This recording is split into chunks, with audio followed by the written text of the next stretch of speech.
అధికముగా హెచ్చించినట్లుగా లేఖనాల ద్వారా మనం చూస్తూ ఉన్నాం. ఫిలిప్పీ పత్రికలో పౌలు గారు ఆ మాటలు క్లియర్గా రాస్తూ ఉంటాడు. దేవుడు యేసుక్రీస్తు ప్రభు వారిని అధికముగా హెచ్చించాడు అని. మనందరికీ కూడా ఎన్నో ఆశలు ఉంటాయి.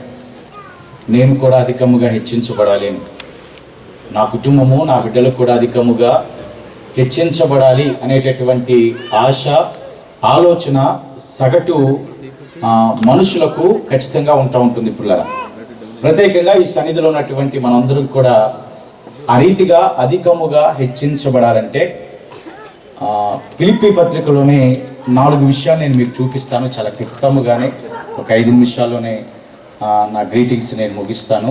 ఒకరికొకడంట తనకంటే యోగ్యులుగా ఎంచుకోవాలి. అంటే మన పక్కనటువంటి వారిని మనము మనకంటే యోగ్యులుగా ఎంచుకోవాలి.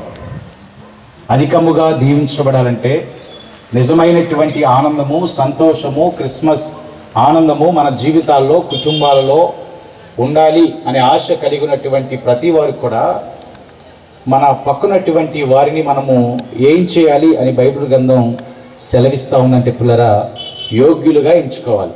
అంటే నా పక్కన వారు నాకంటే యోగ్యులు, నెంబర్ 1. నెంబర్ 2 కనుక మనం చూస్తే కింద వచనంలో రాయబడినటువంటి మాట, మీలో ప్రతి వారును తన సొంత కార్యములను మాత్రమే గాక ఇతరుల కార్యములను కూడా చూడవాలి.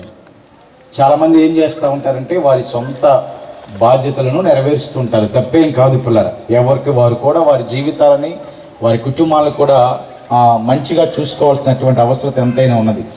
కానీ క్రీస్తు ప్రేమ ఎలాంటిదంటే, క్రీస్తు మనస్సు ఎలాంటిదంటే, మన సొంత కార్యములను మాత్రమే కాకుండా ఇతరుల కార్యములను కూడా మనము చూచేటటువంటి వారిగా ఉండాలి.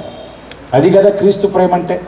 యేసుక్రీస్తు ప్రభువారు తను జీవించినటువంటి జీవితకాలం అంతలో కూడా తన కార్యములు మాత్రమే కాకుండా ఎవరైతే అవసరతలో ఉన్నారో, ఎవరైతే అక్రతలో ఉన్నారో వారందరి కార్యములను ఆయన చూచినటువంటి దేవుడిగా ఉన్నాడు.